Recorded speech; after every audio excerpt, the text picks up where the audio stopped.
In this video, I'm going to share 7 business English lessons on must-know topics like job interviews, presentations, small talk, emails, and more. If you're new to the channel, I'm Derek and you're very welcome. Before we get started with the lesson, I have something for you. Over the last 4 years, I've created lots of business English materials. I recently decided to put the best ones together in a bundle, and it's called the Business English Booster. It contains over 50 vocabulary PDFs, more than 70 interactive MP3s, and my top 10 videos. It's completely free and I've left a link in the video description for you. And now let's start with our first lesson, how to write professional emails. Let's start with greetings. My first tip is always use Miss and not Mrs. when writing to a woman in a professional context. So write Dear Miss Jones and not Dear Mrs. Jones. And when writing to a man, simply write Dear Mr. In formal emails, we always use the surname. So if the person's name is Mary Franklin, don't write Dear Miss Mary or Dear Miss Mary Franklin, write Dear Miss Franklin. And if you don't have the name of the person you're writing to because the email address starts with info or office, then write Dear Sir/Madam. For some emails, you'll need to introduce yourself and follow the simple structure in this sentence with name, job title, and company. If you know the person you're writing to a little bit but still have a formal relationship, you can start with a friendly opening by saying something like, I hope everything is going well, or I hope you had a nice Christmas. Now let's look at some phrases you can use to refer to the last contact you had. It was lovely meeting you at the sales conference last week. Or it was nice talking to you on the phone earlier. Or thank you for your mail last week. Another important part of formal email writing is to state the reason for your email. And we have different possibilities. Phrases like, I am writing in connection with, I am writing with regard to, and so on.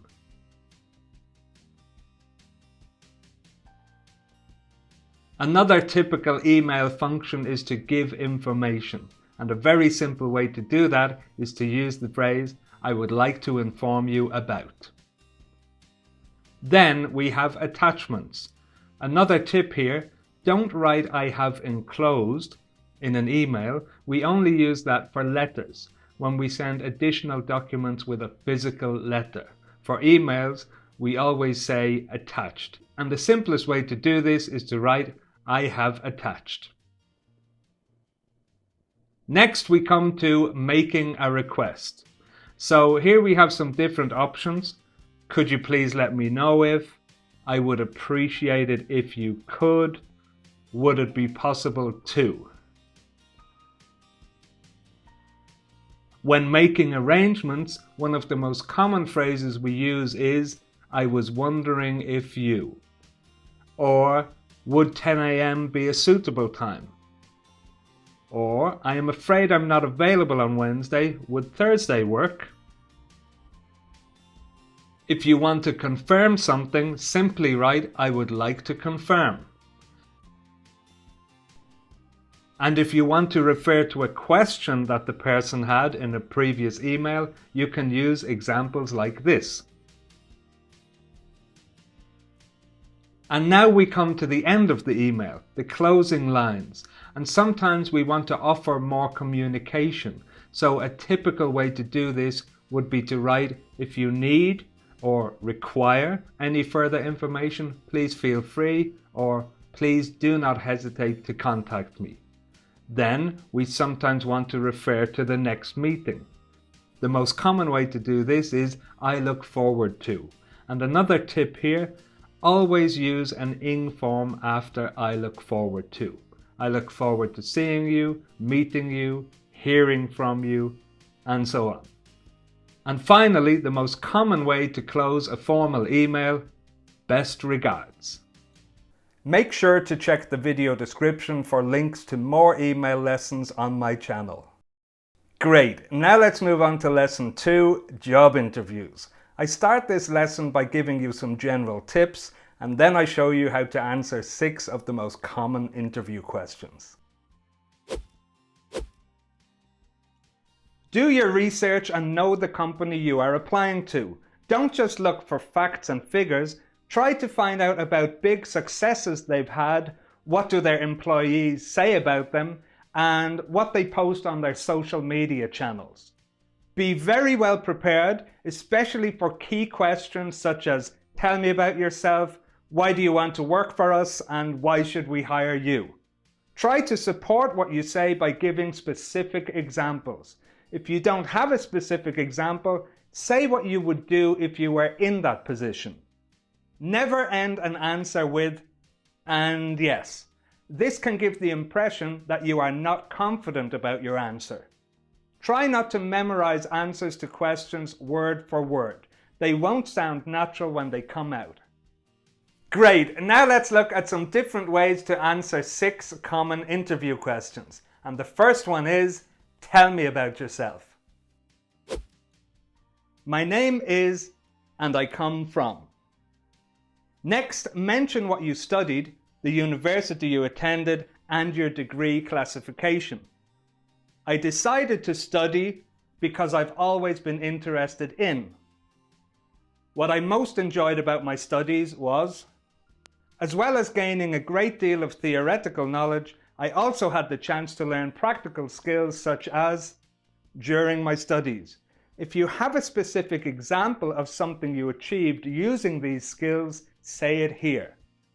Last year, I did an internship where I had the opportunity to expand my skill set and learn more about. If you have a specific example about something you achieved during the internship, say it here. My key strengths are: mention at least 2 and be confident about them. Give examples of how these have helped you. I am very interested in pursuing a career as a. And when I heard about this position, I was immediately attracted to it. I am convinced that my theoretical knowledge and practical skills combined with my make me an excellent candidate for this position. And here are some other useful phrases to answer this question. Pause the video now to read. Excellent! The next question we're going to focus on is, why do you want to work for us? I found out about the company during my studies and I was really impressed by the prospect of working for a company which has such an excellent reputation is very exciting to me. Don't make empty statements here. Give specific examples and mean what you say. Show that you've done your research. In the job posting, it says that you're looking for someone who. Then give examples of why you are that person. During my studies, I was part of a team that. I spent last summer as an intern at, and because of I helped the business too. Again, give specific examples. Try to sell yourself as the person they need. And here are some other useful phrases you can use to answer this question. Pause the video now to read. Great, and our next common interview question is, how do you handle stress and pressure? When I am in a stressful situation, I stop and try to figure out my priorities. I make a list of the tasks I have to do and decide which ones need to be completed more urgently. Then I go through the list step by step and complete each task. For example, and then give a specific example of when you did this. And here are some other ways you can answer that question. Pause the video now to read. Excellent! And the next question we're going to look at is, what is your greatest strength? It's extremely important to support your answer to this question with a specific example. Let's look at 3 different ways to answer it. I believe one of my greatest strengths is, for example, last semester I managed to. My ability to adapt to different challenges and roles is something that I'm proud of. For example, During my internship last year, I would say my greatest strength is my ability to. This has helped me to build my confidence and strengthen my skills. For example, and here are some examples of strengths: excellent problem-solving skills, a positive attitude and the ability to motivate myself and others around me, enthusiasm and determination. Determination means being extremely focused on achieving your goals, willingness to go the extra mile and exceed expectations, so to do more than is expected of you. We all have strengths. Think carefully and identify what yours are. Think again and try to remember specific examples of how you use them in a positive way. A lot of people find this next one very tricky. What is your greatest weakness? First of all, don't use cliché answers like "I'm a perfectionist" or "I work too hard." Think carefully about this and talk about a real weakness that you've been working on and that you've managed to improve. One of my weaknesses is that I noticed that, and here you can mention how you identified the weakness. Therefore, I started. Here you can explain what action you've taken to improve the weakness. Since I started, I have noticed that Here talk about the results of the action you've taken. I'm still working on it, but I'm confident that I will be able to much better in the future.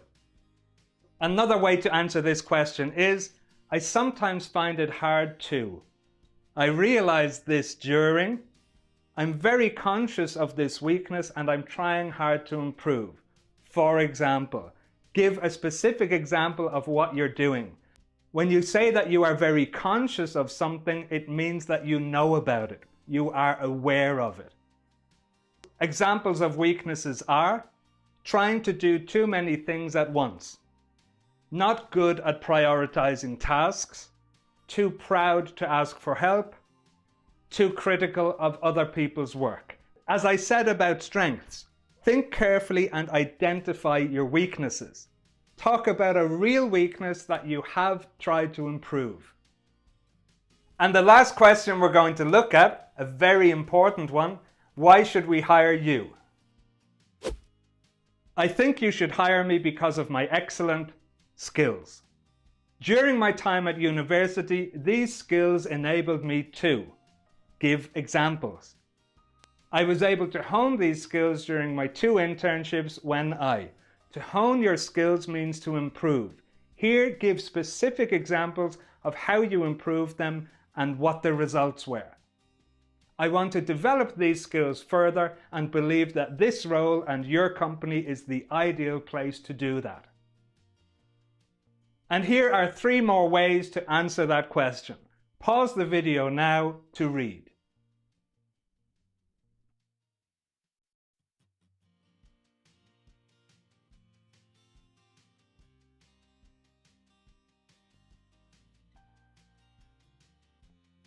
One more thing before we finish. What you've just seen and heard are examples. They are not complete answers. They are very useful, but you need to think carefully about your skills, strengths, and specific examples of what you can do and what you've achieved. If you don't have a lot of experience or specific examples to refer to, try to sell your personality, your willingness to learn. And if it's a job and company you really like, try to get that passion and enthusiasm across. Excellent. Next up we have presentations. In this lesson you'll learn 40 of the most important phrases for giving a professional presentation. At the beginning of a presentation we usually welcome the audience, introduce ourselves and our topic. Good morning or good afternoon or good evening everybody, and welcome to my presentation. My name is Derek Callan and I'm a business English coach at derekcallan.com. If you're a student, mention your field of study and your university. The topic of my presentation is, or today I'd like to talk to you about. Now, this is a very standard way of introducing yourself and your topic, and it's perfectly okay. However, often your audience will already know who you are and what your topic is. If you want to make your intro a little different or more interesting, check out my other lesson, 4 ways to make your presentation more interesting. You should find the link somewhere here on the screen. And now let's get back to some other things you might want to do in your introduction before beginning with your first main point. It can be a good idea to let your audience know what the structure of your presentation is. I'm going to focus on, or look at, or deal with 3 main points. Or I've divided my presentation into 3 main parts. First of all, I'll talk about. Second, we'll look at. And finally, I'll explain, or I'll show you, or I'll tell you about. If your audience doesn't know how long the presentation is going to be, let them know. My presentation will take about. And it can also be helpful to let them know when they can ask questions. If you have a strict time limit and you don't want to be interrupted, you can say something like this. There'll be plenty of time for questions at the end of my presentation. Or, I'd appreciate it if you could leave any questions you may have until the end of my presentation. On the other hand, if you want to be flexible and welcome questions at any time, you could say something like this. If you have any questions during the presentation, feel free to interrupt at any time. Great, so you've made your introduction and now it's time to start with the main part or the body of your presentation. And this is where signposting phrases can be very useful. These are phrases we use to guide our audience through our presentation. To let them know when we want to introduce a new topic, when we're finished with a topic, and when we want to continue with the next one. Introducing your first point. I'd like to begin by telling you or showing you and so on. It's important here to follow begin by with a gerund, with the ing form. Or let's start with. Or so let's get started. So is a very short and simple word, but it's a very effective way to get your audience's attention. Finishing one topic. So that covers everything I want to say about, or that concludes my first, or that concludes my second topic.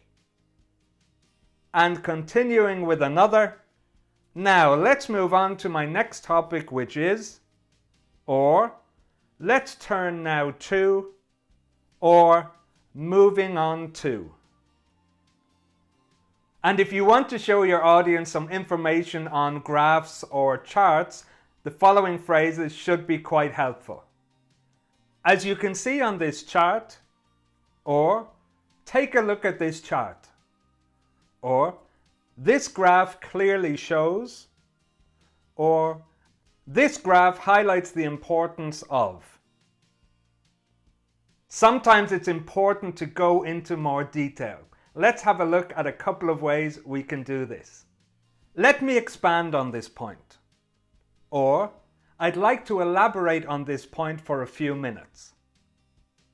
It's also very important to remind your audience about the purpose of your presentation, why it's important and why it's relevant. As I said at the beginning, or, this relates to what I was saying earlier. Or, this ties in with what I said at the start of my talk or at the start of my presentation. If something ties in with something else, it means the two things are connected. Excellent! Now let's think about the last part of the presentation. Here we usually summarize the main points, give a conclusion or a final message, thank the audience and invite them to ask questions. Summarizing. So that brings me to the end of my presentation. We looked at 3 main points. First, I showed you or I spoke about, followed by a 1 or 2 sentence summary of the key information from this topic. Then we looked at, again followed by a 1 to 2 sentence summary. And finally, I explained or I told you about, and once again, a short summary. Concluding. To conclude, I'd like to say, or before we finish, I'd like to leave you with one final thought. Thanking the audience and inviting them to ask questions. Thank you very much for your attention, or for your time, or thank you for listening. If you have any questions, I'd be happy to answer them now. Make sure to check the video description for links to more presentations lessons on my channel. Great! Next up we have an interactive lesson on the topic of small talk. Now a lot of people don't like small talk. They think it's unnecessary or even a waste of time. But I believe it's one of the most important skills you can learn in business. When you can make small talk with your colleagues and clients, you get to know them better and you can start building stronger relationships. These relationships can lead to interesting opportunities and even boost your career. Now let's find out how to make small talk before a meeting. We're going to look at 3 different scenarios, and for each one we'll practice a short dialogue together. Then I'll show you lots of extra examples of how to get a conversation going. And our first scenario is how to make small talk with a colleague you know well. So, how did your presentation go the other day? Oh yeah, it went pretty well, thanks. I was a bit nervous at the start, but after a few minutes I felt quite comfortable. Great! And what did the boss say? Well, he didn't say anything, but I got the impression he was happy with it. Good for you. Thanks. Do you know if Paul is going to be at this meeting? Let's go back to the start of this dialogue. Kathy uses so to get started, and then she asks Simon how his presentation went. This is a great way to start a conversation, asking about something that you knew was planned or coming up. And now let's practice the dialogue together. You read the white text, that's Kathy's part, and I'll read the black text, Simon's part. As soon as you see the dialogue, you can begin. And remember to read out loud. Let's try it.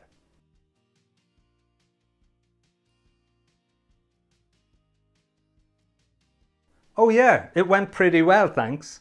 I was a bit nervous at the start, but after a few minutes I felt quite comfortable. Well, he didn't say anything, but I got the impression he was happy with it.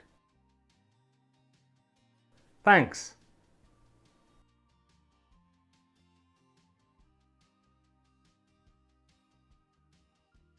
Excellent. And now let's look at some other ways to start a conversation in this scenario. Are you going to the trade show in Dubai next month? Any news on the Harrison contract? So these 2 conversation starters are similar to the ones in the dialogue, asking about things that you know are going on or planned. And one more example, did you hear that Tanya got promoted? And now some more general examples. Did you watch the match last night? Did you do anything interesting at the weekend? How's the family? In this scenario, we'll see an example of how to make small talk with someone you don't know very well. For example, someone from a different department and that you don't have regular contact with. Are you busy these days? Yeah, actually, we've just hired 3 new assistants and I'm training them in at the moment. Oh, so you have your hands full? Yeah, pretty much. What about you? How are things going in your department? We're also quite busy at the moment, preparing for the big trade show in Milan next month. Oh yeah, of course. I know there's a lot of work involved in that. Absolutely. So, what are the new assistants like? And now let's go back to the start of this dialogue. Gunther starts the conversation with, are you busy these days? which is a very simple but effective way to start a conversation in this situation. And now let's act out this dialogue together. You read Günther's part in white and I'll read Stephanie's part in black. As soon as the dialogue appears, you can begin.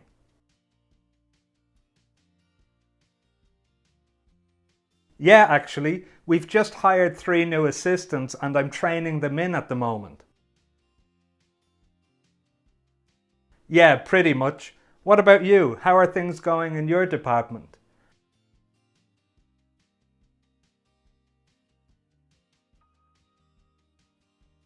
Oh yeah, of course. I know there's a lot of work involved in that.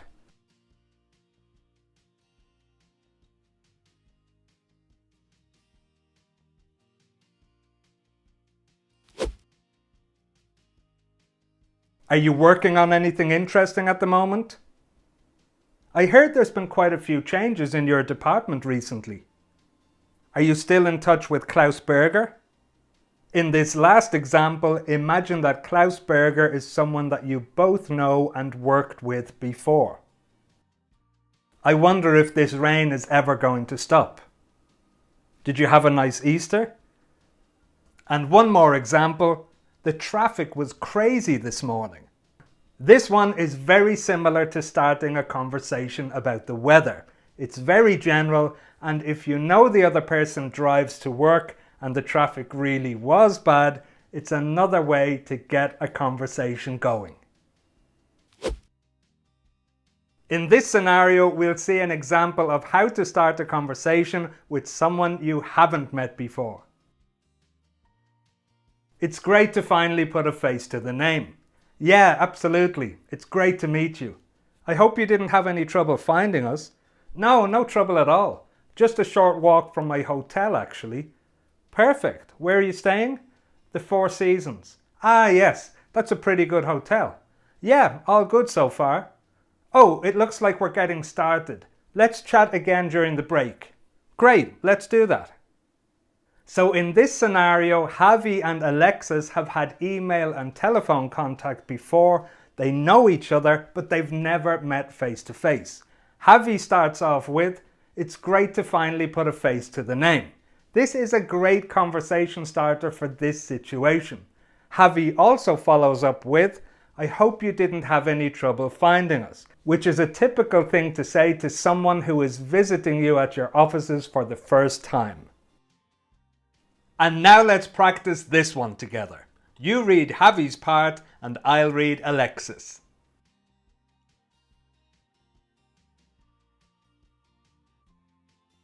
Yeah, absolutely. It's great to meet you.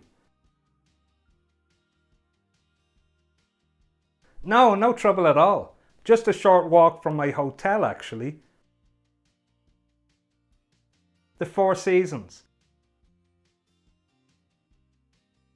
Yeah, all good so far.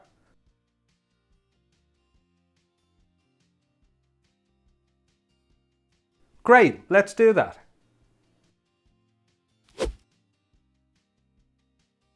How's business?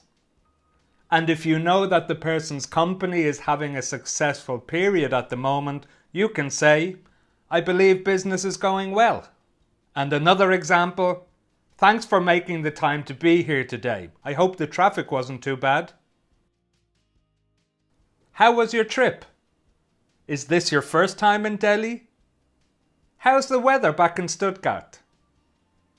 Don't forget to check out my online course, which has helped hundreds of business professionals build strong relationships at work and have better opportunities. There's a link in the description. The next lesson is all about meetings. In it, you will learn over 40 important phrases to help you lead and take part in a meeting. First of all, I'd like to welcome everybody and thank you all for coming to today's meeting. Or, I'd like to start by thanking all of you for agreeing to meet at such short notice. We use the phrase "at such short notice" if the meeting has been called with very little time to prepare. And then we have a very simple example for informal internal meetings. Hello everybody and welcome. Now let's have a look at some different ways to introduce meeting participants. Before we get started, let me introduce, or I'd like you all to meet, or let's go round the table and introduce ourselves. Sometimes people who plan to attend the meeting can't make it, and this is also something that the meeting leader or chairperson should mention. Unfortunately, George can't join us today. He sends his apologies. Or, a little bit more formal, I'd like to apologise on behalf of Mr. Neary. He can't be with us today due to, and then you would mention the reason. And now let's look at a couple of examples for dealing with the minutes. Let's go over the minutes of our last meeting, which was held on June 16th. And Simon, could you please take the minutes today? So why is the meeting being held and what's on the agenda? Let's take a look. The purpose or aim or objective of today's meeting is, the first item on the agenda is, then we'll move on to item 2, which is, after that we'll look at, and finally we'll discuss. As the person who leads or chairs the meeting, it's your responsibility to make sure the other participants express their opinions. Let's take a look at how we can do that. Monica, what are your views on this? Mohammed, how do you see it? Natalia, can you give us your feedback? Would anyone else like to comment on this? Does anyone have anything else to add? Sometimes things have to be clarified or explained in more detail. Now, if the other participants don't ask for clarification or explanation, then the chairperson should. What exactly do you mean by? Could you explain that in more detail? Would you mind going over that again, please? I'm not sure everybody follows. Would you mind explaining that again? One of the chairperson's most important jobs is to manage the discussion. I think we can move on to the next point. If nobody has anything else to add, let's move on to the next item. I'm afraid we don't have time to discuss that in today's meeting. Let's add it to next week's agenda.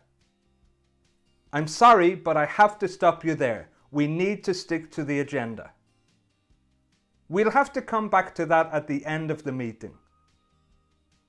We're running out of time, so let's move on. Normally during a meeting, decisions are made and then there's a list of action points for your team. Let's have a look at some useful phrases for delegating tasks. Wolfgang, can you keep everyone up to date with the latest developments?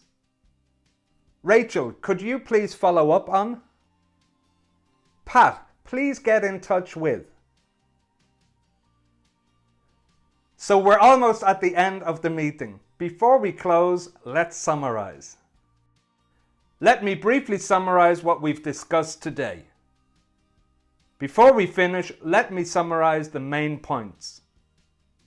We've decided to, we've agreed that, we've summarized the main points, and now we're ready to end the meeting. Well, I think that covers everything. That brings us to the end of this meeting.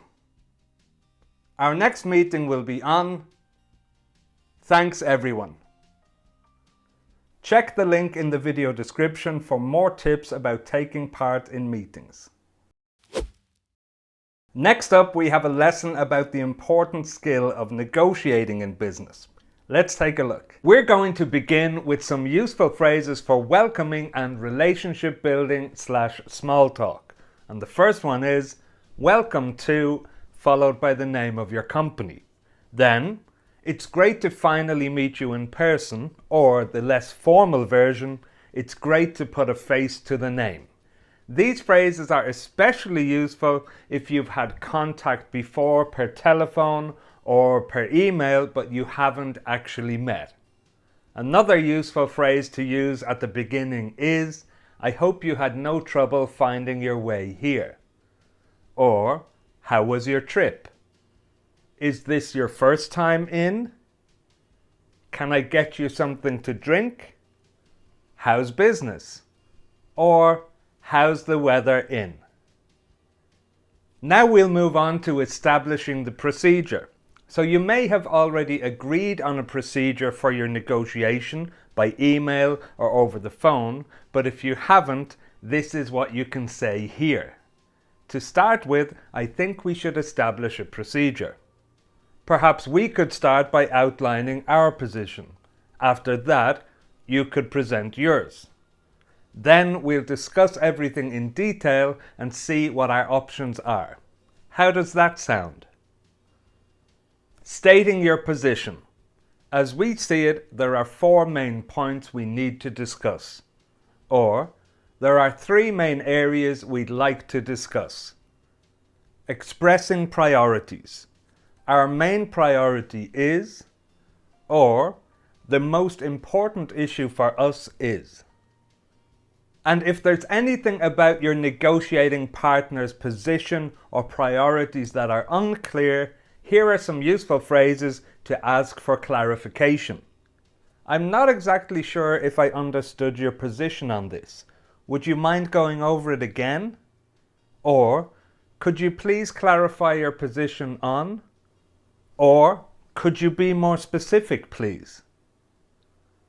Making a proposal. Our proposal is to, or, we'd like to propose, or, we propose, and one more example, we suggest. Asking questions and making counter proposals. How do you feel about? What are your views on? What would you say to? I'd like to propose an alternative. What if we? Wouldn't it be better to? Expressing disagreement. I'm afraid we can't agree to that. I'm sorry, but we can't quite agree with you on that. I'm afraid we had something different in mind. I'm not sure that would work for us. I'm sorry, but I have some reservations about. If you have reservations about a proposal or an idea, it means you have doubts. You're unsure that it will work. And one more example, that would be very difficult for us because. Now let's move on to bargaining and compromising, a very important part of negotiating. We would be prepared to if you could. For example, we would be prepared to offer a discount if you could increase your order. When you say you would be prepared to do something, it means you're ready to do it. There's a strong possibility. However, when you say you might be able to do something, you're saying it's a possibility, but it's not a strong possibility. For example, we might be able to bring the price down if you could increase your order. And very similar to the first example, but the other way round, if we were to, would you be willing to? For example, if we were to increase our order, would you be willing to offer a discount? And here are some more examples of bargaining and compromising. In exchange for this, would you be prepared to? Would you be willing to accept a compromise? Maybe we could meet halfway on this. We're happy to accept your offer, but there is one condition. From our point of view, an acceptable price would be. I'm afraid we just can't go below this price. Is that the best you can do? I'm sorry, but that's our final offer. Now let's have a look at a couple of phrases for delaying. Sometimes you just need more time. I think we'll need more time to consider these options. And sometimes you don't have the authority to make certain decisions. I'm afraid I'm not in a position to make this decision myself. I'll need to discuss it with our CEO first. Expressing agreement. We can agree to that. Or, that sounds reasonable. I think that would be acceptable. I think we can go along with that. And when you've reached agreement on the main areas of the negotiation, you might say, it looks like we have a deal. And finally, some very important phrases to use when you're concluding the negotiation. Let's sum up everything we've agreed on today. So, we just need to finalize, but I think we can wait until we meet again next week. Do you agree? There are still a few minor details to work out here, but I think we can do that tomorrow. I hope I haven't missed anything. Let's just confirm the details. Great, let's get this in writing. Excellent. Well, it's been a pleasure doing business with you. Here's to a successful long-term relationship. And if you couldn't reach a deal, I suggest we meet again next week once we've had time to consider everything we discussed here today. Our next lesson covers the important skill of telephoning. Making a professional impression on the phone is extremely important in business. Let's find out how to do that. Answering the phone. The most professional way to answer the phone is by saying hello, company name, your name, followed by speaking, and how can I help you, or how may I help you. For example, hello, English for Professionals, Derek Callan speaking, how may I help you? If you want to be a little less formal, but still professional, just say your first name. Hello, English for Professionals, Derek speaking, how may I help you? This might be okay for some companies, but other companies will prefer the more formal version. Making a call and saying who's calling. Hello, this is your name, from your company. Could I speak to, please, or I'd like to speak to. For example, hello, this is Derek Callan from English for Professionals. Could I speak to Maria Cortez, please? Sometimes it can be necessary or helpful to mention someone you both know. For example, I'm a colleague of Michael Davis. He said I should call you about. Giving a reason for the call. I'm calling in connection with, or I'm calling with regard to, or I'm calling to inform you about, I'm calling to discuss, or I'm calling to arrange. Asking who's calling. If the caller doesn't give their name, you can ask, may I ask who's calling? Or, may I have your name, please? If the caller does give their name, but it was too quick for you to understand, you can say, I'm afraid I didn't quite catch your name at the start. Would you mind repeating it? Saying it's you. Sometimes you'll answer the phone and the caller will say, for example, in my case, could I speak to Derek Callan, please? So they don't realize that you are the person they want to speak to. The most common response here is speaking. Speaking. I know it sounds strange, but that's what we usually say.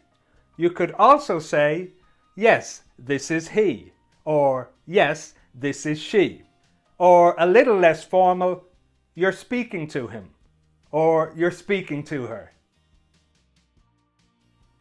Connecting the caller. Sometimes the person calling wants to speak to someone else, so you need to connect them. Just a moment, please, I'll connect you now. Or, just a moment, please, I'll put you through now. Asking the caller to wait.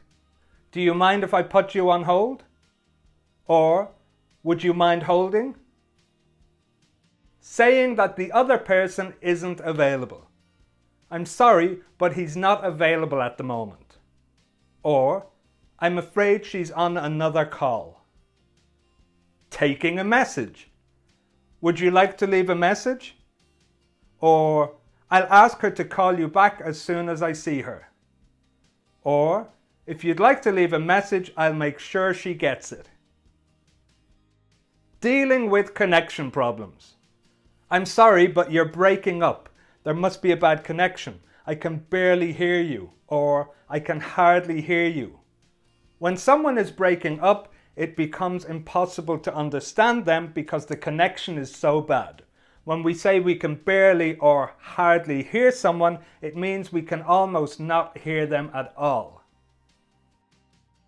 I'm afraid the reception here isn't very good. Can I call you back a little later? The reception is basically how strong and clear the signal is. If the reception is bad, then the connection will probably be bad and you'll start to break up. Dealing with quiet speakers. Could you speak up, please? To speak up means to speak louder. Or, would you mind speaking a little louder, please? Dealing with fast speakers. I'm sorry, I didn't catch that. Could you repeat it, please? Or, could you please speak a little slower? So I think this is one of the hardest things to do on the phone, is to deal with fast speakers. So you ask them to slow down, and they do. But after a few seconds, they speed up again, and you can't follow them. If this happens, you really need to put your foot down. It makes no sense at all if the call ends and one or even both speakers have not understood the content of the call. When both speakers do understand, it's a win-win situation, and that's what you want. So if you've asked the other person to slow down several times and they're still speaking too fast, try this. I'm very sorry, but I'm having trouble following you. Please slow down. Or, I'm really sorry, but if you don't speak more slowly, I simply won't be able to understand you. If the speaker ignores your requests for them to slow down, then you might even have to end the call. I'm very sorry, but I think I'll have to end the call now. It doesn't make sense to continue if I can't follow you. Now this all depends on who the caller is. If it's someone very important, then maybe it's not the right option. Checking information. I just want to make sure I got your name right. It's Patel. P-A-T-E-L, right? Sometimes you might need someone to spell their name, especially if it's a name you've never heard before. Would you mind spelling your name for me? Use the International Spelling Alphabet to check that you've written names and addresses correctly. So that's T as in Tango. So that's Y as in Yankee. I'll include the alphabet in the video description. If someone gives you a name, number, or address or anything important, use the following phrase to check and make sure you've got it exactly right. Let me just read that back to you, please. Ending the call. Is there anything else I can help you with? Or is there anything else I can do for you? It was nice talking to you. Or, thank you very much for your call. Thanks and speak to you soon. Have a nice afternoon, or have a nice evening, or have a nice weekend. If you like this lesson, give it a thumbs up and watch one of these next.